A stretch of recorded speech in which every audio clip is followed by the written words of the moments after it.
प्रार्थना पत्रिका गुरुवार 21/9/2023। वह चरवाहा जो खोई हुई भेड़ को ढूंढता है।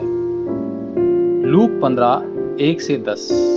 मैं तुमसे कहता हूँ, इसी प्रकार एक मन फिराने वाले पापी के कारण स्वर्ग में उन 99 धर्मियों से जिन्हें मन फिराने की आवश्यकता नहीं है अधिक आनंद होगा।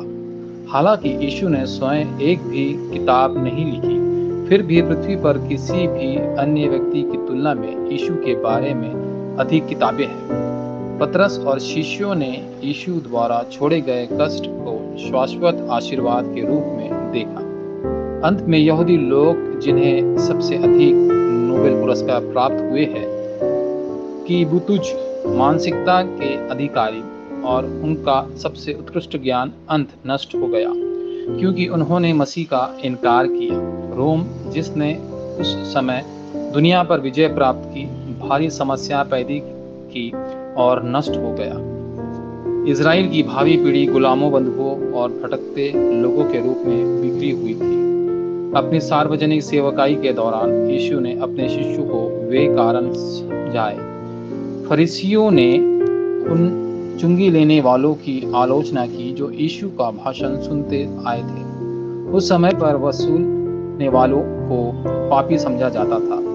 वस्तुतः वे राज्य के उत्तरदायित्व के अधीन थे। वह चर जिनके सुसमाचार पर पकड़ खो दी थी, और नेता और विश्वासी जो यह भी नहीं जानते थे कि समस्याएं क्यों आई। यीशु ने 3 बातें बताई जिन्होंने पीढ़ी को एक शाश्वत आशीर्वाद बना दिया। पहला, मौलिक समस्या और उत्तर। यीशु का समस्याओं को देखने का एक अलग तरीका था। हालांकि फरीसियों ने कर वसूलने वालों को पापी कहा जो कठिनाइयों में मर रहे थे। यीशु ने कहा कि वे खोई हुई भेड़ थी जिनके पास सही सुसमाचार नहीं था। साथ ही उत्तर देने वाला यीशु का दृष्टिकोण भिन्न था। उन्होंने अपने शिष्यों को the last sheep, the last kind और द प्रोडिगल सन के दृष्टांत सुनाए और फिर उन्हें सही सुसमाचार देने के लिए कहा। दूसरा, मौलिक मिशन।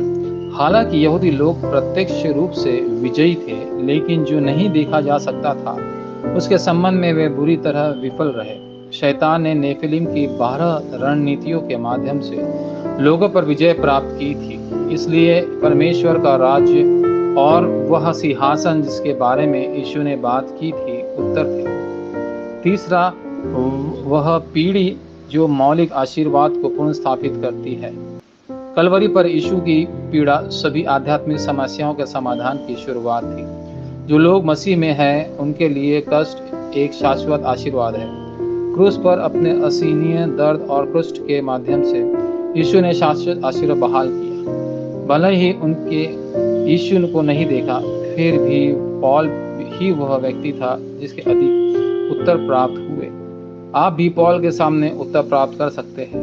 जब परमेश्वर का राज्य और जैतून पर्वत का उत्तर बहाल हो जाएगा तो मार्ग के ऊपरी कमरे में पूर्ण निर्माण के कार्य सामने आएंगे। वाचा संबंधी प्रार्थना। प्रिय परमेश्वर, कृपया मुझे सही सुसमाचार और परिचित्र दोनों प्रदान करें। मेरी सहायता करें कि मैं एक फरीसी न बनूं जिसके पास सभी कौशल है फिर भी वह बर्बाद हो जाता है। आने वाली पीढ़ियों को विनाश के दायरे में न लाने के लिए सटीक वाचा को पकड़ने में मेरी मदद करें। आज से के रोम को, जिसने जबरदस्त शक्ति है, दुनिया को नष्ट करने से बचाने में मेरी मदद करें। आज से पूरे सप्ताह यह प्रार्थना शुरू करने में मेरी सहायता करें। यीशु मसीह के नाम पर मैं प्रार्थना करता हूँ। आमीन।